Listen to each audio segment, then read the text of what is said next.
health is physical wealth.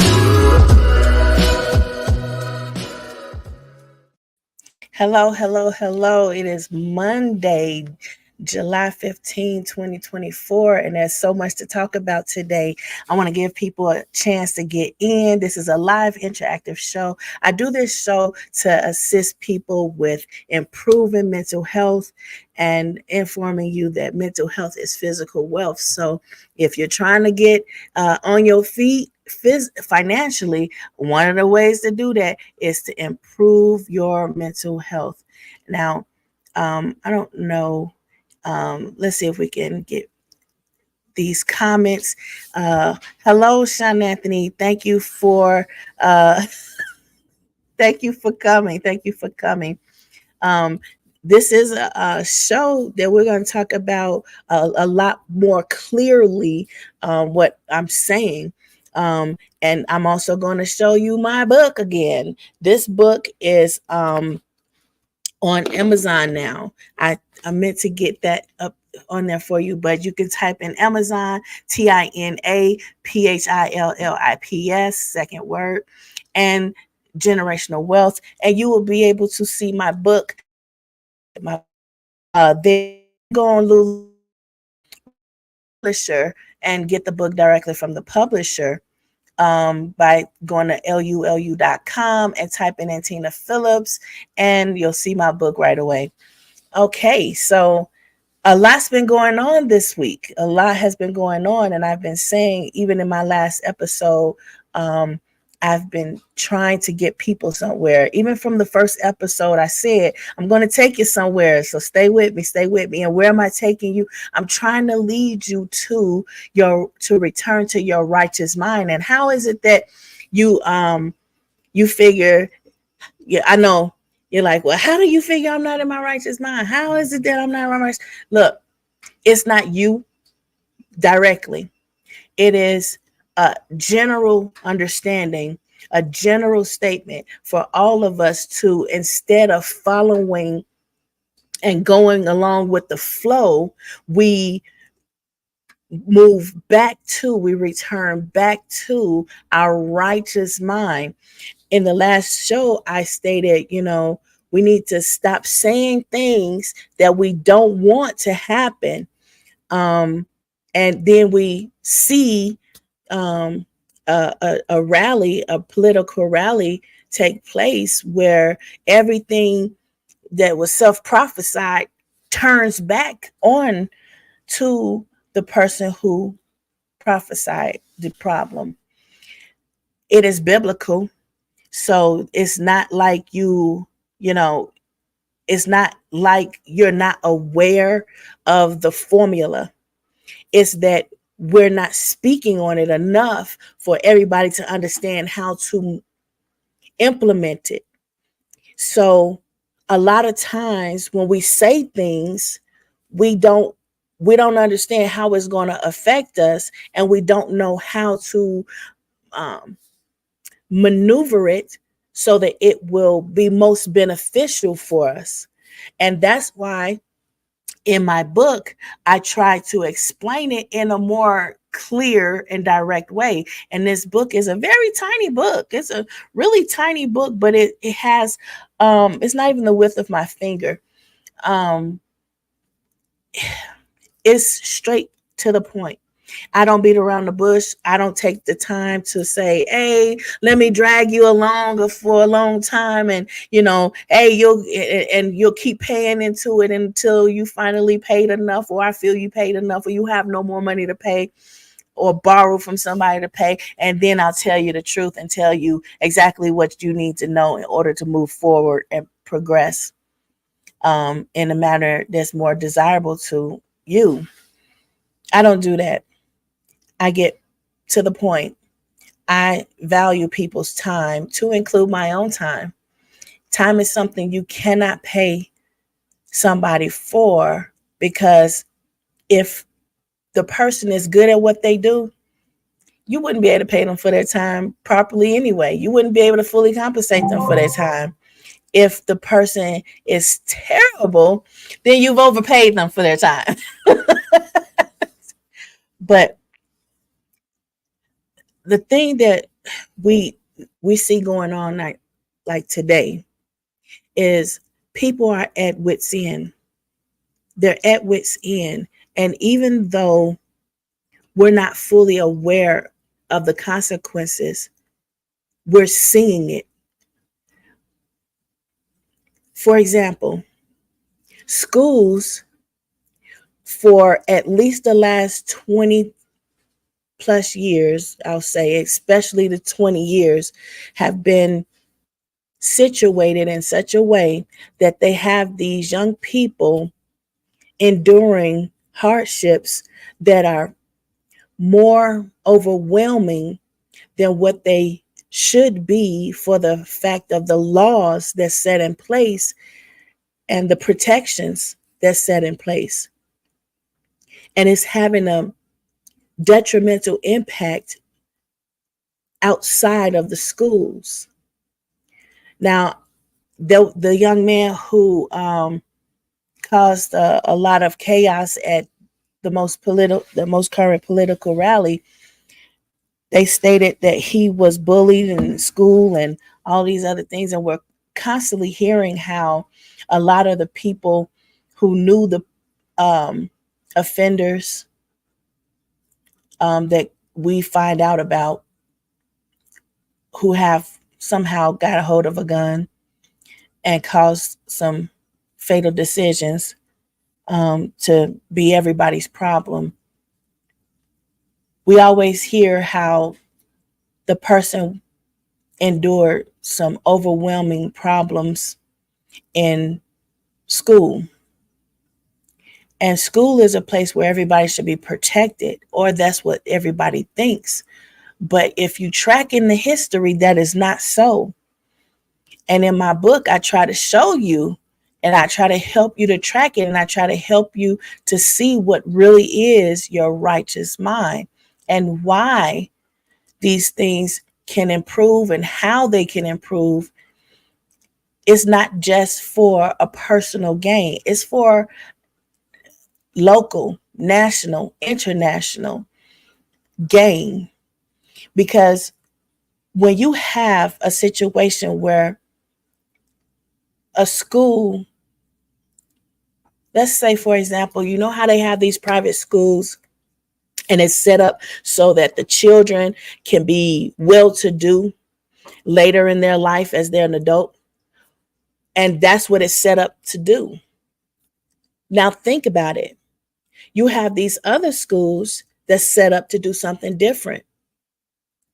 So with that being said, you can see more clearly why we have these problems happening more often than not, because you have more of the school systems that's set up to be contrary to those outcomes that you would see supported in a private school.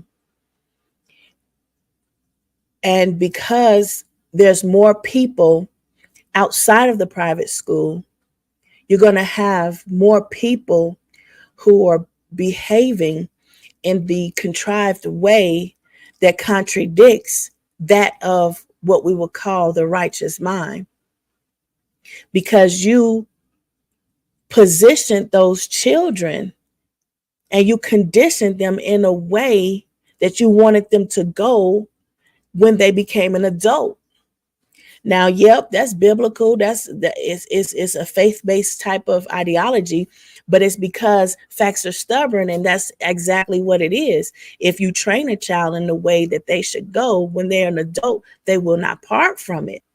So when you have these schools, and that's why it was important that these episodes that I've been trying to help you to see, that I point out these things, because schools directly affect everyone. Even though a lot of times studies and research tries to show that it's happening indirectly, that's not so. Because when you're trying to go grocery shopping, you may run into someone that you went to school with. Somebody went to school with them. And you don't know if the straw that you're holding is the last straw when you encounter these people. And a lot of times, like I said on previous shows, you cannot track where these problems are going to exhibit themselves. So, like with Sandy Hook, the young man, he had a problem with the school, and nobody knew that years later he would come back and, try to resolve his problems on his own. A lot of times we don't resolve the problems. We just, oh, well, it's over. It's not over for that person, the victim. A lot of times we've seen PhD students who have stepped outside of their righteous mind, and they go somewhere and it has nothing to do with the place where they encountered the trauma. And they're going somewhere else and manifesting their resolution. What did you say? It's not a tiny book, The Wealth of Knowledge. Yes. The reason why I said it's a tiny book is because a lot of times people feel like you have to read an encyclopedia as thick as the Webster dictionary in order to obtain the knowledge that's inside of it. And that's not so. So that's why I said what I'm saying is, in comparison to the Webster dictionary, my book is very small. 1, 2, 3. It's as easy as 1, 2, 3. It's not really 123 pages, but yeah, it said to me.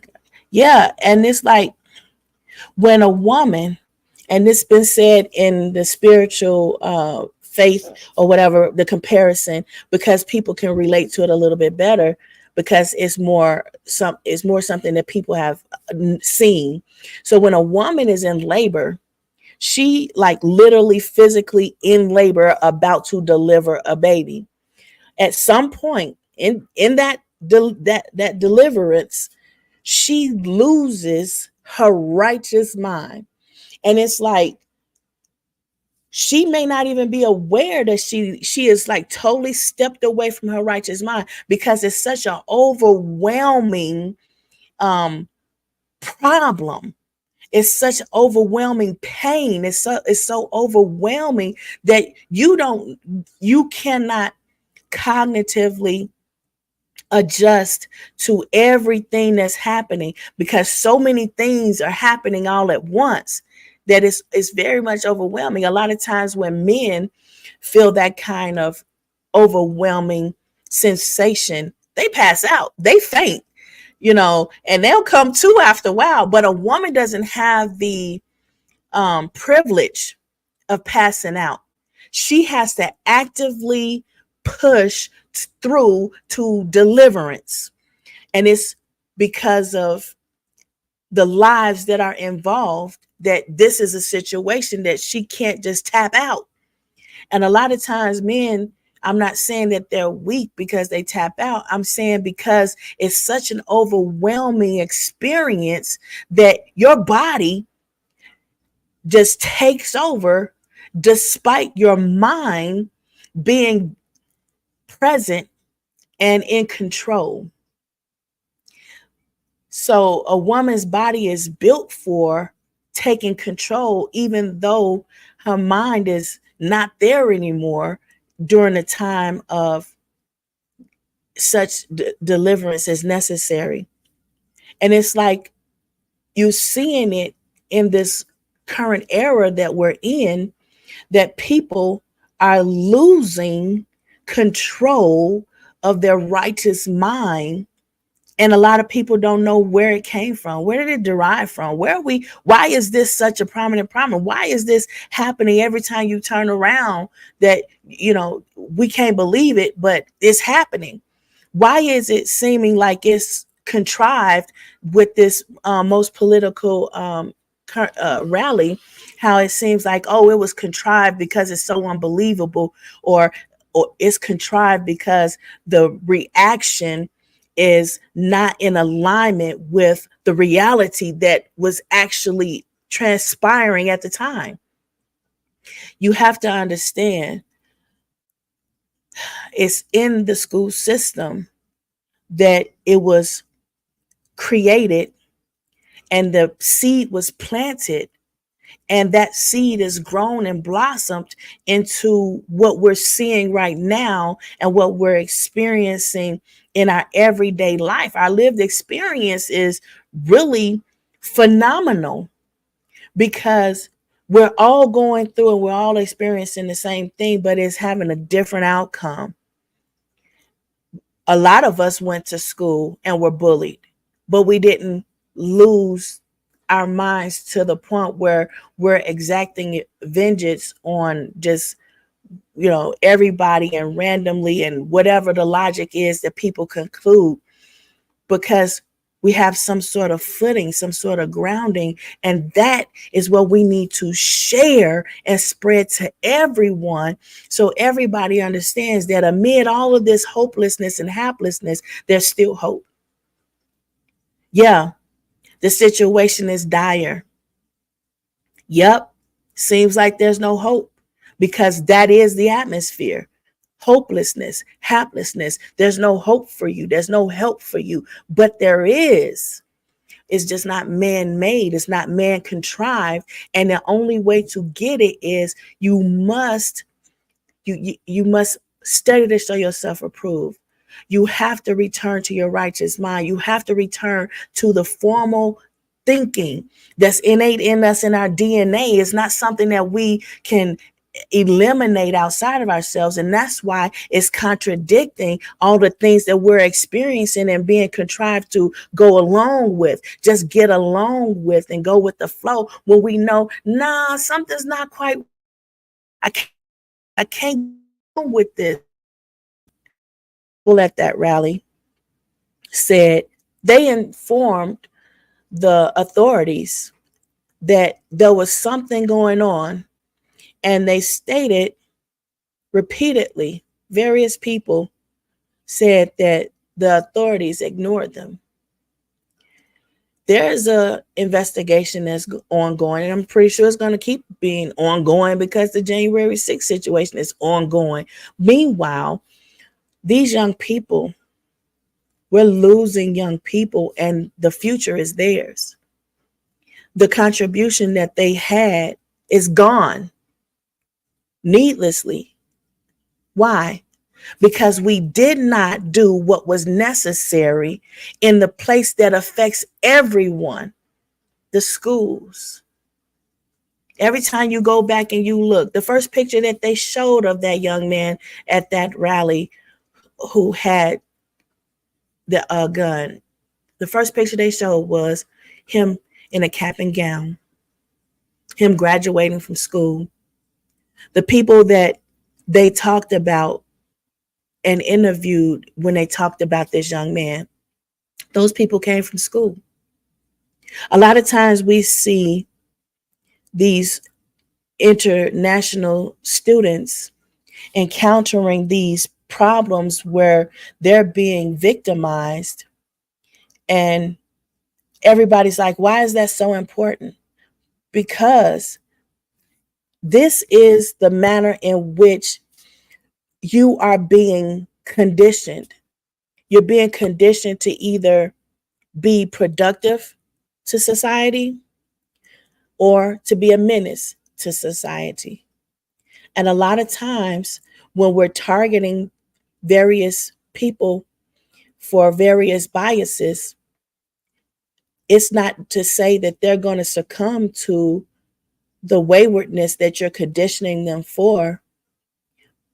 And it might turn back onto the sender, as opposed to that person having the issue that was being victimized. We're seeing that a lot as well. We're seeing how some people try to contrive a menace to society, and that menace to society is supposed to go and target a particular target, and it doesn't work out that way. And that's because it's written in the Bible. It's written in many other books of faith. And I do try to explain it in this book, Generational Wealth by Tina Phillips, which is available on Amazon. I try to explain it in a very small way, because a lot of people not reading the Bible. A lot of people think that they won't understand it if they read it. A lot of people aren't reading any other books of faith that's been developed for the growth and development of your mental health and mental well-being, your formal logic. I know that was a shameless plug, but it's like it's so much that need to be said that can't be said in just these videos. You have to interact, and that's why I have this show in interactive. And I see that people, when they do interact, they grow. But I can't just continue to work with people physically who can be in my presence physically.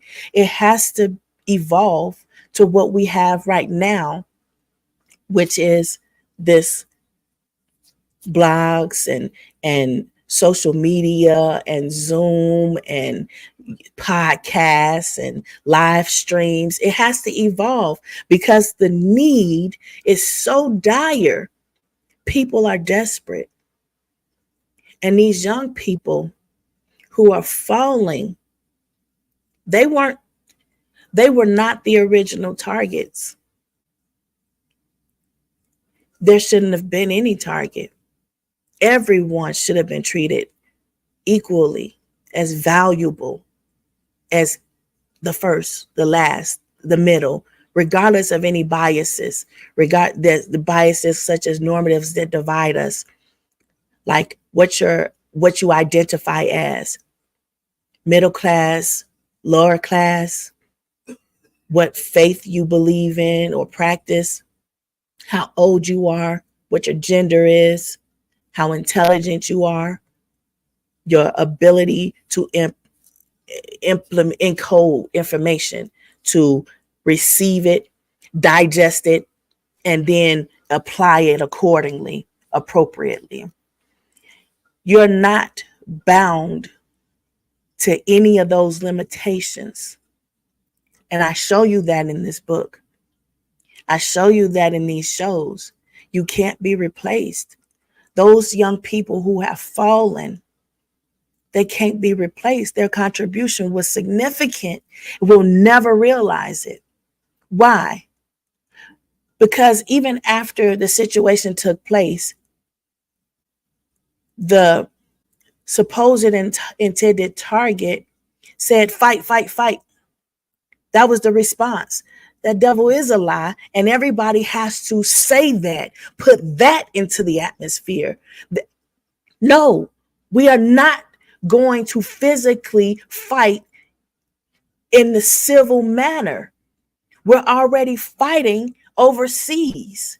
Here at home, all American citizens need to unite as the humans we are, as the invaluable contributions to society that we are, the unreplaceable, because we are unreplaceable. Nobody can replace those people. Whether you were live stream watching somebody put a neck on someone, a knee on someone's neck, that person is irreplaceable, and their contribution was significant, even though it ended the way it ended. When we see these little children who can't go to a playground and play like normal little kids do without their life being shortened because they were just being a kid. When people fail to acknowledge the significance of the academic process, the academic structure, yet we continue to feed into it. And then we're oblivious as to how it's producing menace to society. It's no puzzle. It's not an enigma. It's not like, oh wow, how did that happen? You know how it happened. And then it's being perpetuated or promised to be perpetuated with the 2025 promise of how things are going to go if we don't make the proper decisions. Now, it doesn't matter if it's like, okay, I'm going to vote for who I want to vote for. Vote for who you want to vote for. Understand the consequences. Understand what's about to happen. Understand that this is not the first time since Trump's presidency where this situation is played out this way. I'm happy that Vice President Pence is okay. When someone said that, oh, somebody took a shot at the former president, I said, oh, you mean the former vice president? No, I think he's okay. I think he's still, laying low, but I think he's okay. And they said, no, former President Trump. And I said, what? My God, I'm happy he's okay. The world is not ready to see America go down that path. America is not ready to see America go down that path. We're more ready to see an African American woman president than we are to see things that were trying to take place with Vice President Pence or former President Trump. We're more ready to see a black female president before we see anything like that. We weren't ready to see George Floyd be ended on live stream. We weren't ready for that. We weren't ready to see PhDs who are highly intelligent commit crimes that are so heinous that we can't even comprehend that someone so intelligent did something so maniacal but yet strategical and believe they were going to get away with it, though it was outside of the norm and definitely outside of the law to implement those behaviors. People seem like they think they live in a comic book. Like, it's so surreal to them because they've been overwhelmed in so many ways, and they're outside of their righteous mind. It's not to say that they don't know what they're doing. It's to say that they're not performing in their righteous mind and they're just acting. Yeah, Eddie, you're right. But the way the laws have not supported the correction to support people maintaining behavior in alignment with being a positive contribution to society, we can see problems will continue. We can see the escalation of these things. What's going to happen when we see the full report of the investigation of these things? What's going to happen when, Trump says, because he's very clear, he's very transparent, and I appreciate it. And he tells us all, yep, it was. This is exactly what it was, but you're still going to love me because I told you to. And yep, we're going to love the fact that he's still transparent, and we appreciate it. We appreciate it. But are we in agreement with the things that he wants for presidency for this term or any other term, should he ever get into the position again? I don't think so. Especially when it seems like you cannot help us understand whether it's okay to be at your rally. Especially when you can't help us understand that we won't fall just by standing behind you, like physically standing behind you. Like, we've seen the January 6th supporters not have the support that was promised to them should they support him in the way that he requested and demanded as the leader of the country. And now we're seeing that even as hopes for you to once again be the president, that we're still not protected. We're not protected. And why? And even the 2025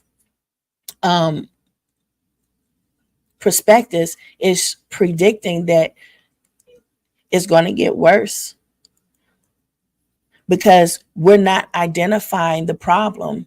And the problem was the seeds that were planted in the schools that conditioned these children as children. And now they're adults.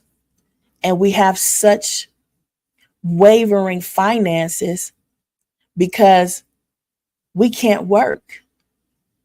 We can't find gainful employment and retain gainful employment because we don't have childcare. We don't have proper education. Managers aren't suitable for their managerial positions. And the businesses are failing as a result. The organizational structure is failing because for 20 years, they thought that those little intricacies that were bothering people, like, oh, well, that's just your personal opinion. That's just your personal experience. That's not. It is the lived experience of everyone in those workplace environments, everyone in those school environments, and everyone in a faith-based establishment, brick and mortar establishment, whether they're just supporting them physically or with their finances. It's everywhere. And you cannot tell people that it's to just. And in my book, all the people who have wrote and said, yeah, this is happening and this is going to happen, they predicted it. Hi, Pastor Sarton. Thanks for being here. Please feel free to comment. I hope you got the book. And that way you can definitely, feel confident in saying, but you're a good speaker. And I really appreciate watching the things that you say. You're really good and you're accurate. And it's founded. The things that you say are founded. And a lot of times people say things, there's no founding in it. There's no facts in it. There's no credibility in it. It's opinion after opinion after opinion. And those opinions are causing the disruptions we're seeing on a regular basis. And it can seem like people are in agreement with it when their response is the way it is. You cannot take a shot at somebody and then that person stands there and says, fight, fight, fight. When this is not the mentality that we're having as an American experience. That's not what we're doing. We want a peaceful voice. We want a free speech, but we want it to be peaceful. We don't want physical violence. We don't want you to use your automatic assault rifles, handguns, knives, or any other weapons to speak your mind. We hear you. You're being heard. And the actions that you want to take are not with a weapon, but with your vote. Your vote is a weapon. Your vote is the only weapon that's going to cause the changes or improvements that you are trying to see. That's why it's important. And not just the presidential vote, not just the vice president who's accountable for making sure and holding people accountable to make sure everybody's doing everything they're supposed to do. No, it's everybody. And the only way that we can get these things to happen is we got to return to our righteous mind first. Understand that tugging that you feel that you can't go along with everything that's going on. And you're like, man, I can't go along with that. I don't feel comfortable. I don't feel right. We can't do this. That is you trying to return to your righteous mind because you are cognitively aware that they've gotten out of place. They've gotten out of order. And it's so apparent. It's so obvious now that you're combating yourself because you want to go along to get along, because Maslow's hierarchy of human needs say this is your feelings of belonging. This is how you're going to get along with everybody. You got to go along with what they're saying. But then things happen and you're like, no, something's not right here. There was some people at that rally who was like, no, something's not right. We're telling you that there's someone here with a assault rifle and you're not doing anything about it. I think I need to step away. I think I need to get away, or at least out of the direction where he's pointing, where the gunman is pointing. And I got to send word up the grapevine as I'm turning in the opposite direction. The book of Proverbs say, see these things, cross the street and turn in the opposite direction. Don't head on straight for it. And you can't blame those rally goers for not trying to jump in the way and trying to scream and holler when they informed the authorities the way they were conditioned to do. They were conditioned to do that. They were conditioned to take out their cell phones and start recording. We should be more in alignment with our righteous mind, and that mind that says when fight or flight kick in, regardless of what you believe or what you can recall in the moment, the first name you called was Jesus. The first name you called was God. Oh my God, Jesus, what in the world? Those are the first responses, and those are the fundamental traces of life of your righteous mind. Even though it may not be popular opinion to do that, but every time, look at 9/11. First thing everybody did, start praying. Oh my God, Jesus, let me call my family. Jesus, I need to get to my family. God, please let everything be okay. Every time we have a national disaster or even a weather disaster, we've seen that a lot. A tornado comes in. Oh my God, everybody take cover. You don't know because it's not being made aware to you to the point where you understand that you're really praying. When you call God, you're praying. It's just a conversation. It's no script. You don't have to say, oh, Heavenly Father, I come to you in the name of Jesus. You don't have to always do that. God knows who you're talking to. It's a part of your fundamental formal logic, your righteous mind. And oftentimes we only revert back to that when we are overwhelmed with so much stress that we can't even, our bodies just naturally act like a woman in labor who has no other choice but to go through to deliverance. Men, they encounter that overwhelming stress, but it doesn't affect anything else other than them. So they pass out and their body say, look, for your best interest, I'm just going to let you rest right now.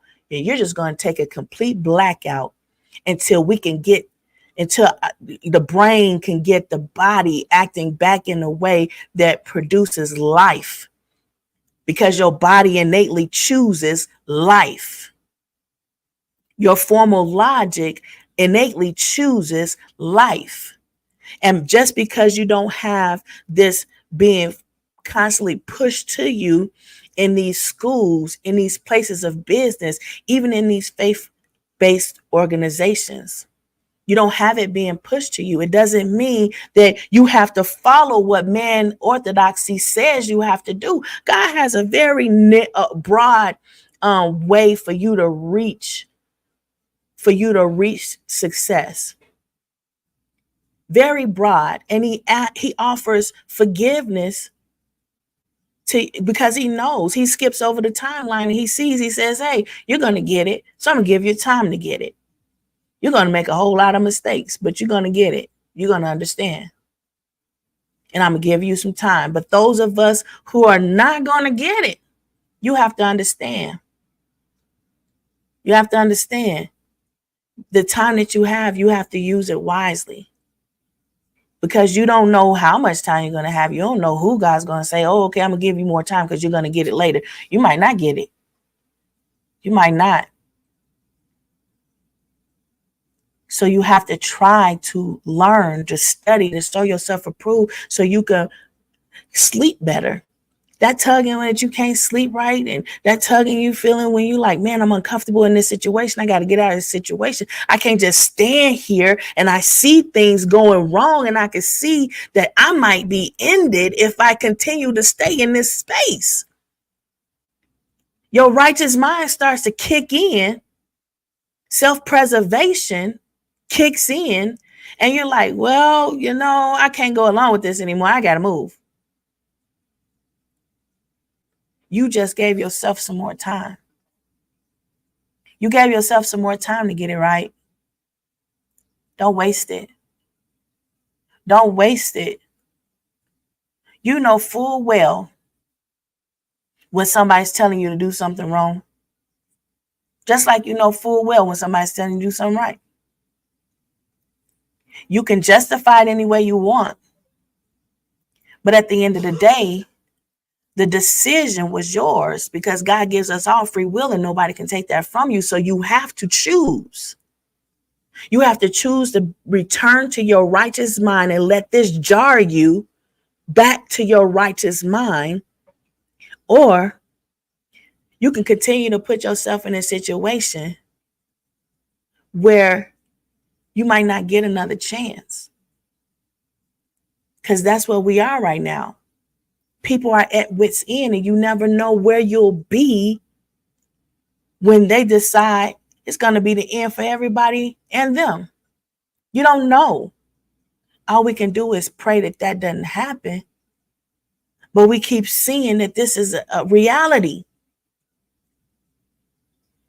This is a reality. And just because we are conditioned not to understand our lineage, we are of the lineage of the people who are, if we should just humble ourselves and pray, God will answer in the midst. Even though you've sat there and denied it and don't understand it, but when you call him, he answers, and it's over. It's over in that moment that you decided as a collective to call out and pray. Because right then at that moment, y'all were on one accord and y'all prayed and God moved. He uses people to move, but still, Spirit will engage you, but we will not. That's right. Because you have free will. Pastor Sarton is absolutely correct.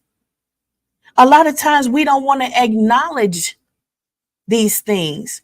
Then we still keep looking for that same covering when we're in the moment of total chaos and dire need to survive and be delivered through the situation. We have to return to our righteous mind. Only God knows who's going to make it through. But when we pray, God gives us grace and mercy and extends our time. Because the actions that we took in the moment, the actions that we took in returning to our righteous mind, now you don't know if you're going to stay on that track, but for the moment, that's how people can be riddled with bullets and still survive. They pray. They believe. And in the moment when that rally situation took place, people had no other option but to believe and have faith that them crying out would save them.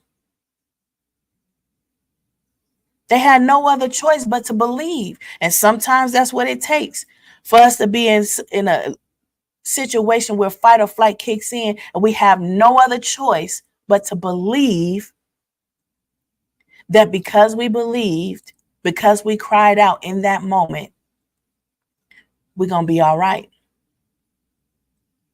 No one else has that lived experience more so than people of color, people in a low economic status, and even more than that, women, natural born women. Why?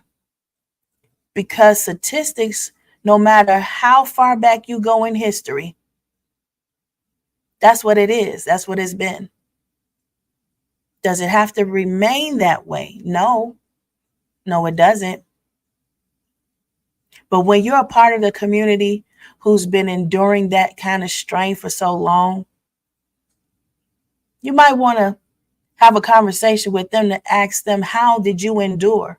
How did you make it this far without giving up, without giving in to the hopelessness and helplessness? And I'll tell you how I did it.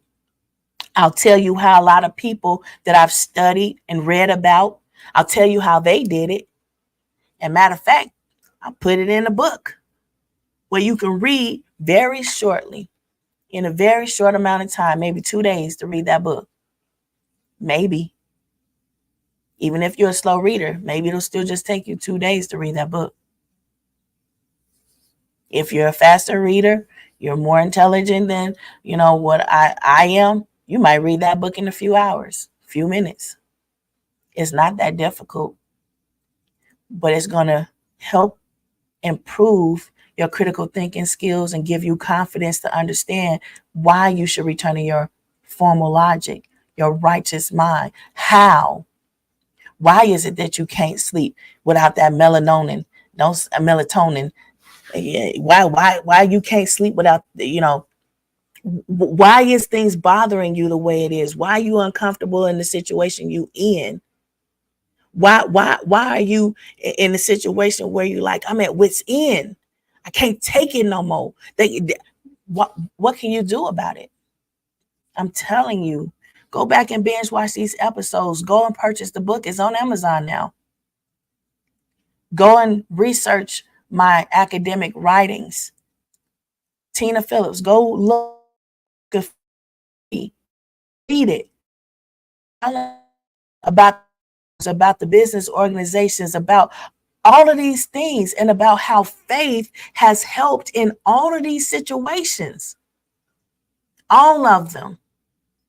I'm not saying go to a particular one.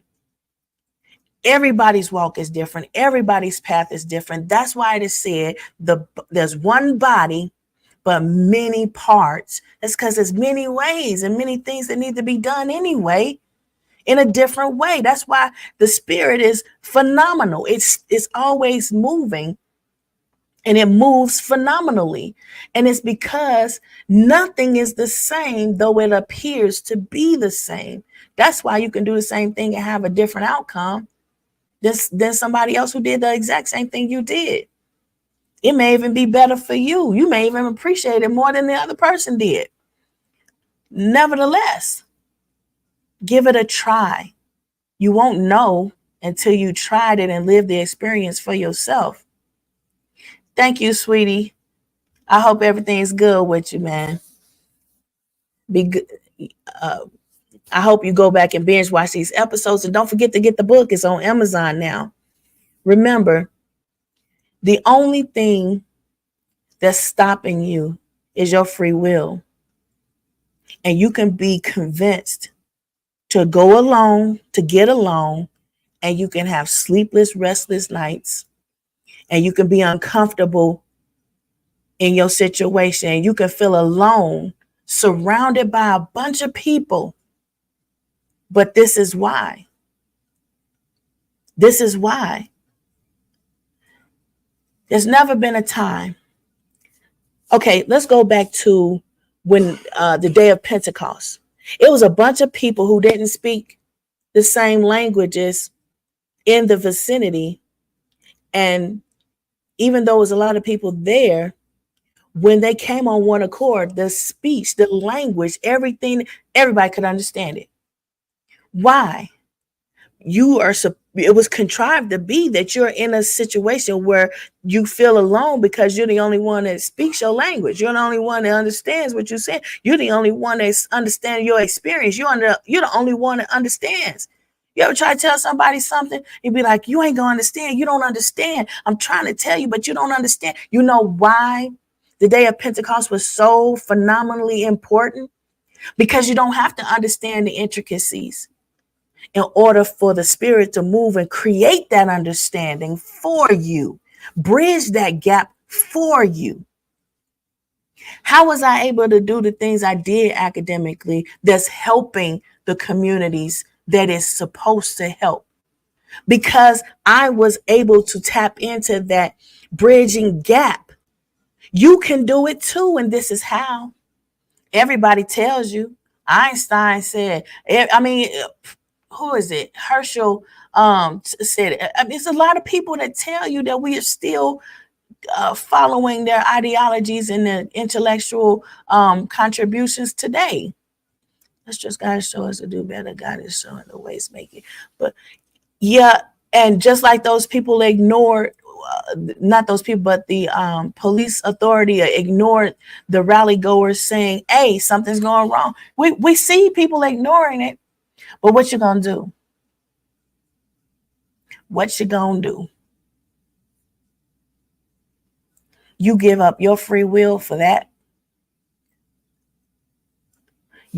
Just like a woman in labor, your body is going to just kick in.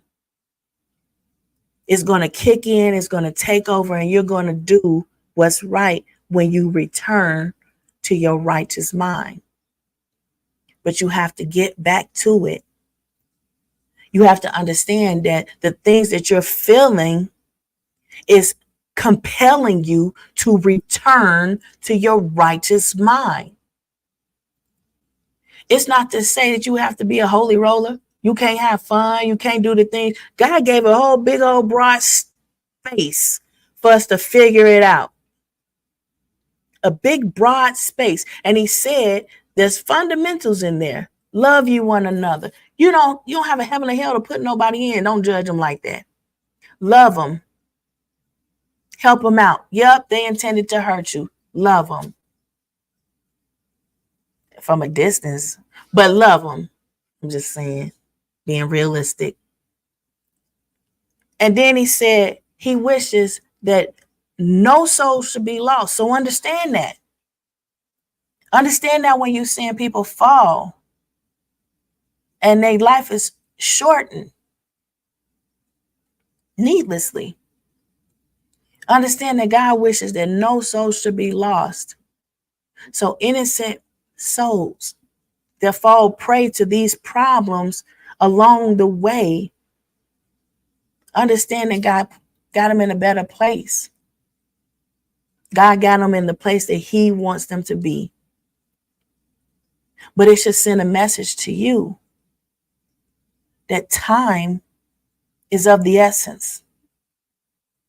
Return to your righteous mind. Sleep more peacefully. Be ready. Stay ready. Stay ready. And it's not to say that anybody that you're hoping and depending on to protect you is going to be able to do that. You have to make a decision. And that's why people are always trying to make you side with them, trying to get you to do what they want you to do, because you have to choose that. You have to give over your free will. And you can't say, oh, well, somebody told me to do it. Someone told me to say it. Because at the end of the day, it's going to be counted as your free will, your decision. You can't just say, oh, well, somebody told me to make this decision. Somebody told me to go over here and do this or that. You, at the end of the day, it was you. It was your body. It was your actions. It was you. Regardless of who told you, you have a choice. Even if the choice is, well, you won't get that degree if you don't say these are the people who helped you to get this conclusion, and that's a lie. You won't get the grade that you want unless you punch down on this group of people. Well, give me the grade you want me to have. But I know what I earned, and it can be tracked. It's a lot of people who have to make that decision, those choices. Because at the end of the day, regardless of why you chose that. You're the one that made the decision. You did that. Now you could tell, you could tell and say, well, somebody's trying to make me, yeah, do that. Somebody's trying to get me to do this. Yeah, do that. And then you may run into some people that you're trying to tell who's going to ignore you because they're in on it. Go tell somebody else. Keep telling. Because the whole world isn't in on it. Everybody in the country that you're telling, they're not in on it. And they're unaware of why things are going wrong, why things aren't going according to plan, a positive outcome that's lucrative for everybody involved, that's invested. Why? Well, there's this little book I wrote, and there's a couple of academic writings that's for free, that's been written to perpetuate positive progression and performance in all the fields that affect us the most: school and human resources.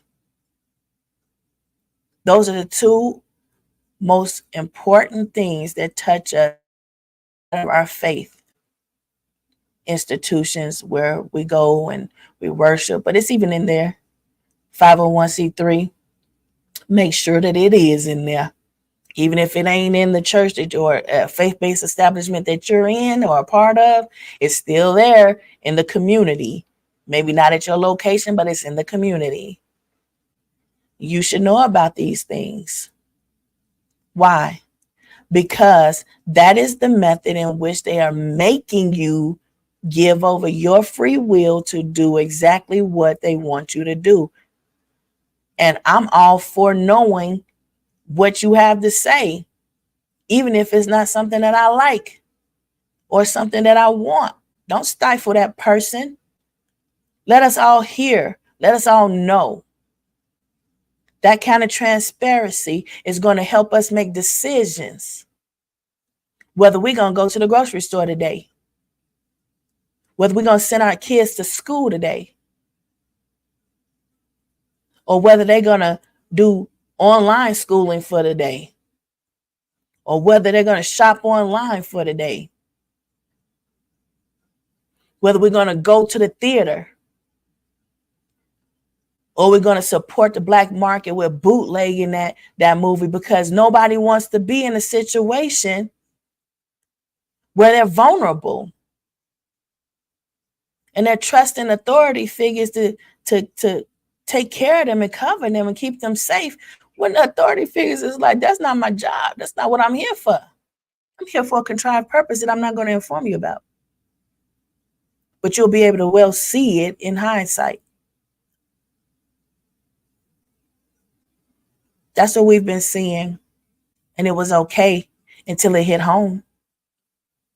Until it was your lived experience. It was okay. It was okay to say, well, maybe that's not what they meant before it was your lived experience. Maybe that's not what the intentions was. They were just doing their job until it was your lived experience. You felt that way until it was your lived experience. It was unbelievable until it was your lived experience. Now get online. Use your social media. Speak your voice. Speak your new truth. Show us all that you have gone back to your righteous mind. You have returned back to your righteous mind and changed the atmosphere back to something where we can all trust that we can go somewhere and return to our loved ones safe. Go back and binge watch that episode when I told you, don't say goodbye to your loved ones before you part. Say, return to me safely. And if you're not saying that now, after what's just happened with the VP, the former vice president, and the former president, if you're not telling your loved ones, return to me safely, if you're not putting that into the atmosphere, start doing it now. people are not in their right mind. They're under too much pressure, too much stress and strain. You have to start putting it out in the atmosphere so people can return back to their righteous mind. Yeah, Eddie has a really good point. That is why we need to put these things in writing so everybody can read it and get it and have it in your possession and feel confident. Confident. That's right, Pastor Sarton. Return to me safely. Return to me safely. And your mama, I gotta get up under that woman. I mean, I gotta meet that woman. She is phenomenal. Your testimony alone, your whole life alone speaks volumes of the phenomenological way that God moves. Because a lot of people don't have your end results, though they share your lived experiences. Phenomenal. But that's been my time for today. Remember, mental health is physical wealth.